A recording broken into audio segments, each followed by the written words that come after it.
Čertov kameň je jednou zo zastávok náučného lesníckeho chodníka Kamiana pri obci Krásny Brod. Okrem nádherného výhľadu vám udrie do očí pieskovcová skala s vyritým reliefom tváre čerta z roku 1994. Podľa miestnej legendy sa však zdá, ako by tu skala bola odjak živa. Hovorí sa, že od 14. storočia stál na tomto mieste kláštor. Mnísi, ktorí tam pôsobili, učili obyvateľov obce konať dobro a neveriť bosoráctvu. To hnevalo čertov a strigy, preto sa rozhodli zhodiť na kláštor obrovský balvan.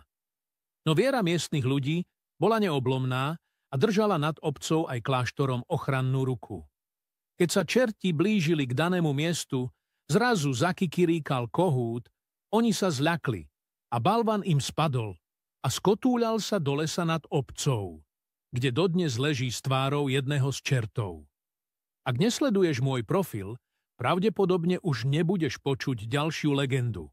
Ale ak áno, tak zanechaj srdiečko a buď pevnou súčasťou hrdej komunity Slovákov.